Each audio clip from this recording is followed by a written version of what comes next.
2 Samuel chapter 15. And it came to pass after this, that Absalom prepared him chariots and horses, and 50 men to run before him. And Absalom rose up early and stood beside the way of the gate. And it was so, that when any man that had a controversy came to the king for judgment, then Absalom called unto him and said, Of what city art thou? And he said, Thy servant is of one of the tribes of Israel.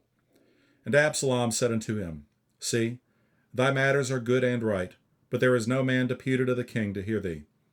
Absalom said moreover, Oh, that I were made judge in the land, that every man which hath any suit or cause might come unto me, and I would do him justice.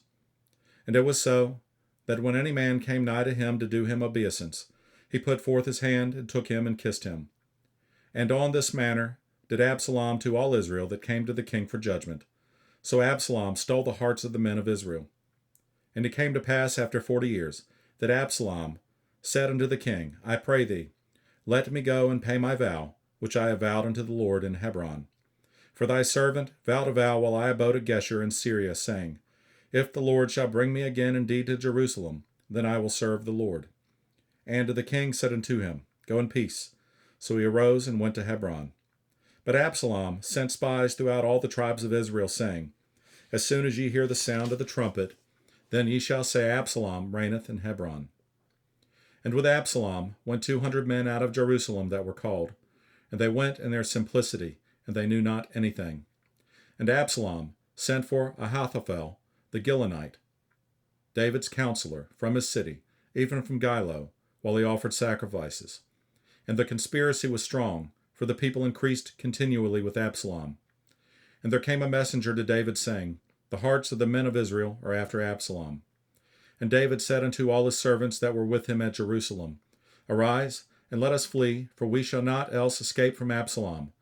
Make speed to depart, lest he overtake us suddenly, and bring evil upon us, and smite the city with the edge of the sword. And the king's servants said unto the king, Behold, thy servants are ready to do whatsoever my lord the king shall appoint. And the king went forth, and all his household after him. And the king left 10 women which were concubines to keep the house. And the king went forth, and all the people after him, and tarried in a place that was far off. And all his servants passed on beside him, and all the Cherethites, and all the Pelethites, and all the Gittites, 600 men which came after him from Gath, passed on before the king. Then said the king to Ittai the Gittite, Wherefore goest thou also with us? Return to thy place, and abide with the king, for thou art a stranger, and also an exile. Whereas thou camest but yesterday, should I this day make thee go up and down with us? Seeing I go whither I may, return thou, and take back thy brethren, mercy and truth be with thee. And Ittai answered the king and said, As the Lord liveth, and as my lord the king liveth, surely in what place my lord the king shall be, whether in death or life, even there also will thy servant be. And David said to Ittai, Go and pass over. And Ittai the Gittite passed over, and all his men, and all the little ones that were with him. And all the country wept with a loud voice, and all the people passed over. The king also himself passed over the brook Kidron, and all the people passed over toward the way of the wilderness. And lo, Zadok also, and all the Levites were with him, bearing the ark of the covenant of God. And they set down the ark of God, and Abiathar went up, until all the people had done passing out of the city.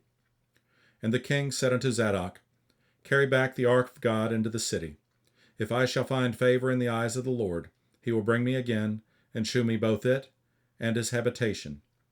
But if he thus say, I have no delight in thee, behold, here am I, let him do to me as seemeth good unto him. The king said also unto Zadok the priest, Art not thou a seer? Return into the city in peace, and your 2 sons with you, Ahimaaz thy son, and Jonathan the son of Abiathar. See, I will tarry in the plain of the wilderness until there come word from you to certify me. Zadok therefore and Abiathar carried the ark of God again to Jerusalem, and they tarried there.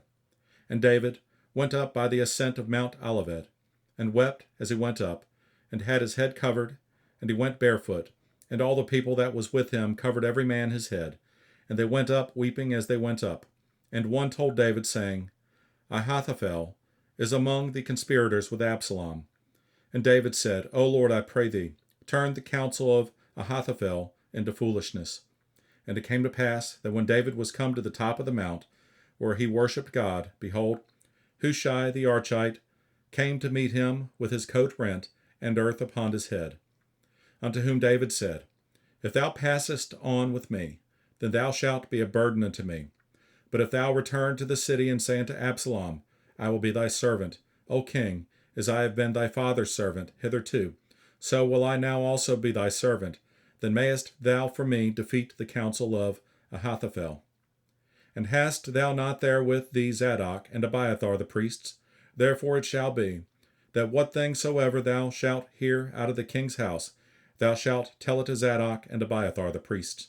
Behold, they have there with them their two sons, Ahimaaz, Zadok's son, and Jonathan, Abiathar's son. And by them ye shall send unto me everything that ye can hear. So Hushai, David's friend, came into the city, and Absalom came into Jerusalem.